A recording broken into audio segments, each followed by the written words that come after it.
What's up, everybody? GeauxBurns climbing back upon Mount Soapbox for another rant. And I had kind of a dilemma this week. I had two rant ideas, but Highlander rules, only one will be ranted about. The other one was revolved around the latest adversary mode in Grand Theft Auto Online. And to be honest, I'm tired of ranting about adversary modes. And it's really not a bad adversary mode. It's just not a very good one. But anyways, I decided that this was something more important to rant about regarding YouTube. Alright, so this is from TubeFilter. It's linked below in the description section. YouTube alters partner program eligibility. Vowels, all Google preferred videos will be human verified. By the way, this woman is Susan, the head of YouTube, in case you were wondering. Amid ongoing brand safety concerns from advertisers and revenue worries within the creator community, YouTube is instituting sweeping changes to the way in which it vets members of the YouTube Partner Program, YPP, are creators who are eligible to earn ad revenue, as well as its Google Preferred ad tier, which packages top channels for advertisers to buy against at a premium rate. The changes to the YouTube Partner Program beginning a few days ago. In order to be eligible for the YPP, creators need to have surpassed 4,000 hours of watch time. So, the original rules, as stated here, was originally you had to have at least 1,000 subscribers, and then you had to have at least 10,000 lifetime views, which I did rant about a few months ago in a previous YouTube rant vid. This time they have raised the bar even higher to include 4,000 hours of watch time in the last year. Not 4,000 minutes, 4,000 hours. Each hour equals 60 minutes. So 4,000 times 60 equals 240,000 minutes that you would have to have watch time for all your videos overall on your channel in the past year, along with the 1,000 subscriber minimum and the 10,000 lifetime views minimum in order for you to remain as a YouTube partner. Now here's the interesting part. Formally, according to the rules announced last April, channels needed to have 10,000 lifetime views. Now, I don't know if this is still one of the requirements. It probably is. But they've just added one more thing to that list of requirements in order for you to get YPP status. Continuing, but the new metrics, YouTube said in a blog post, will aim to weed out bad actors by emphasizing factors like engagement, watch time, and community subscribers. Raising restrictions will also mean more monetization opportunities for a smaller pool of qualifying channels. And even after a channel becomes eligible for the YPP and the new rules, YouTube notes it will only be allowed to monetize pending further evaluation for strikes, spam, and other abuse flags. While creators who do not meet the new standards will be removed from YPP as of February 20th, in order to allow for a 30-day grace period, YouTube claims that 99% of the creators that will ultimately be impacted by these changes are currently making less than $100 per year on the platform. Therefore, they aren't likely to be looking to AdSense as a primary source of income. Nevertheless, channels who are no longer eligible as of February 20th will still be compensated for any AdSense revenues that they are already due. Now, here's the thing. They make it a big deal about, well, a lot of these channels that are at the cusp, but not exactly at 4,000 hours, or more specifically, 240,000 minutes, you know, they're not making that much money anyway. So what? Big deal. They're not making money. In fact, you know, most YouTubers, including myself, have spent probably more money, you know, towards their channel than I've made back so far.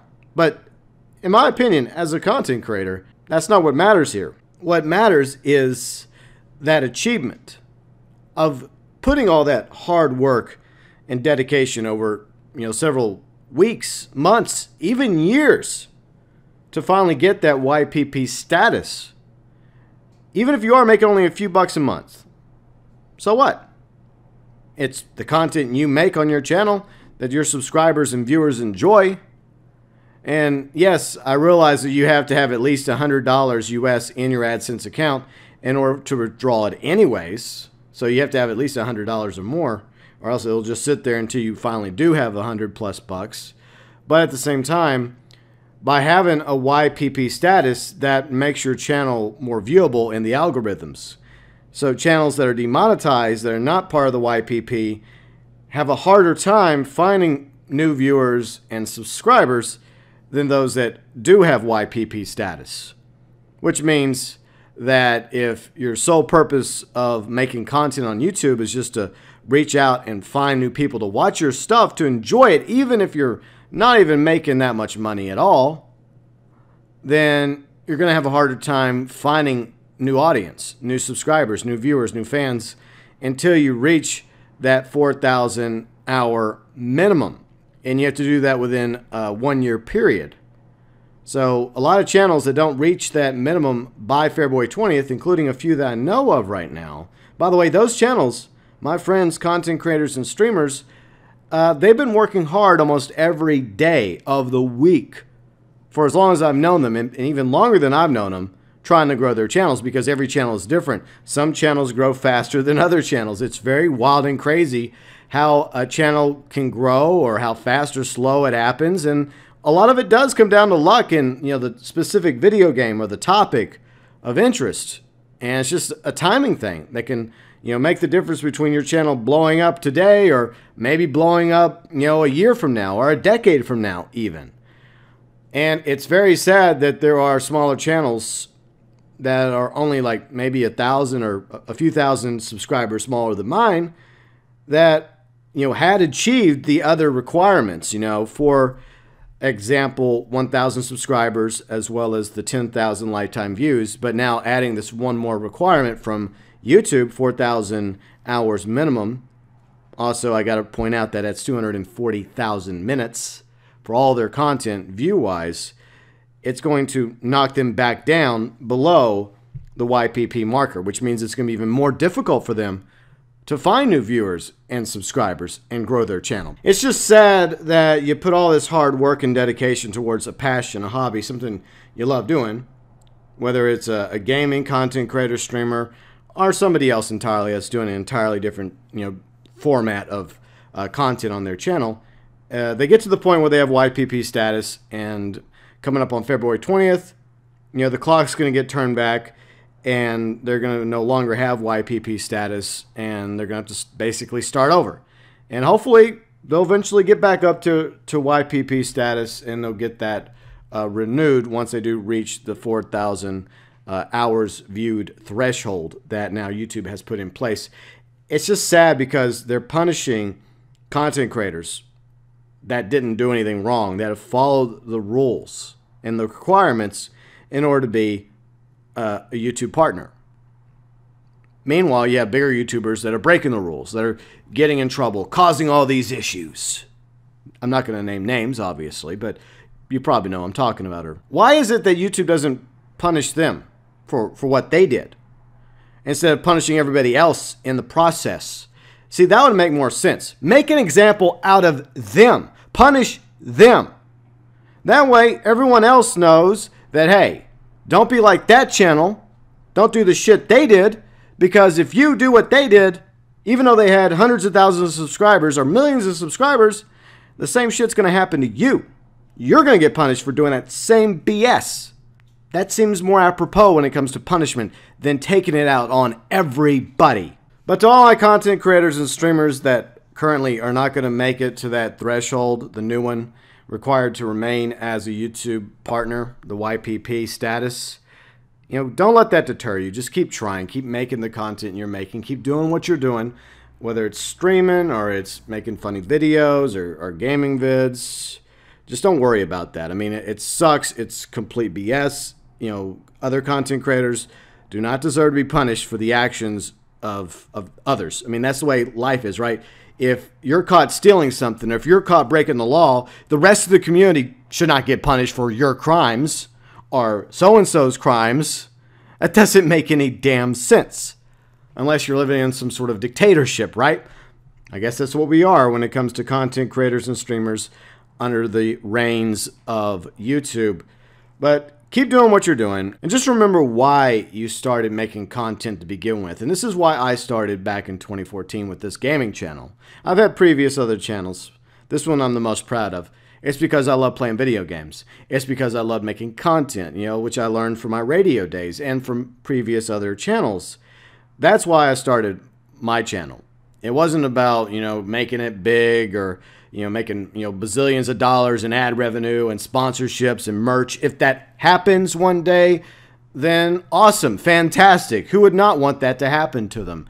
But that's not what motivates me to continue making content on my channel. It's because I still have a love and passion for gaming, and whatever it is I put on the channel, whether the majority of my subscribers like it or don't, it's something I enjoy doing. Like Friday, I put out a Friday the 13th video because I was playing Friday the 13th with some friends. We had a good time, and I thought it would be a funny video. Not everybody liked it, but that's okay. That's just the way it goes. But I do try to focus on content that the majority of my subscribers want, like Grand Theft Auto, Red Dead Redemption, Mafia, and of course these rant videos. But sometimes, I like to do something a little different because I just don't want to be, I guess, pegged as a Grand Theft Auto YouTuber or a Red Dead YouTuber or a Mafia YouTuber. I'm a gaming YouTuber. I love playing video games. I have an opinion about things, whether it's YouTube itself or this game or that game. I'm not playing these games or giving you my opinion because I'm sitting here expecting a paycheck or, several, stacks of Benjamins being put in my hand. Believe me, that hasn't happened yet. I mean, if this channel ever got to the point where I was averaging minimum wage in the United States, that would be a step up from where I am right now. I mean, yes, I do still make money off the videos that don't get demonetized, and I am going to add sponsorship eventually once I start taking streaming more seriously. I'm getting a brand new gaming rig eventually. Hopefully in the next few weeks I'll have that in. I'm going to get all that professionally set up. And so yeah, there'll be, super chats, there'll be sponsorship opportunities as well on the channel, which will, help grow the channel as well. But at the same time, I've already put way more into it investment-wise and, time and energy and love and passion, blood, sweat, and tears, and yes, even money, than I've gotten out of it money-wise. And it's going to be some time before that even happens, before I even get close to breaking even on that investment. But to me, it's not about the money. It should never be about the money when it comes to being a content creator or streamer. If you're good enough and if you eventually find the audience and the subscribers, the viewers and fans, and in time, if you grow enough, then eventually, yeah, you might just be able to make a go of it on YouTube, not just with ad revenue, but also with merch and sponsorship opportunities, other things as well, like Patreon. I may even do a Patreon sooner or later. So it's about like really trying to diversify yourself. And, don't let what the actions of YouTube are doing right now, or Google or Alphabet or whatever they go by, decide to be the nail in the coffin for your channel. If you still love making the content that you make, keep doing it. Just don't worry about that. Because you know what? Eventually, even if it is stacked against you, the deck, because yes, YPP channels do get viewed easier than non-monetized channels, eventually there are going to be people out there that are going to find you. You may find one a week or one every few weeks, or maybe you'll find 100 in a week. It happens. It fluctuates. Eventually, you're going to get to that point where you have more viewers, more subscribers, more fans, and you're going to meet all the requirements, whether it's 1,000 subscribers, 10,000 lifetime views, as well as the 4,000 hours watch time minimum, aka 240,000 minutes watch time minimum over a year period, in order to get back up to YPP status. So it sucks. I think that YouTube, once again, is making a mistake by going after the smaller YouTube channels, the content creators who did nothing wrong, instead of punishing other channels that deserve to be punished. But at the same time, just keep doing what you're doing as long as you love doing this. Don't let anyone deter you from that. Don't let YouTube, don't let haters, don't let trolls. Just keep making the content that you love to make. Keep streaming the games that you want to stream. And if it's meant to be, eventually you will retain and get YPP status. And who knows, maybe eventually you'll get, 10,000 subscribers or 100,000 subscribers or 1,000,000 subscribers. The sky's the limit. But at the same time, don't worry about that. Just take it one day at a time. And eventually you will get back up there. You get knocked down, but you get back up again, and they're never going to keep you down. I know, it's a song, right?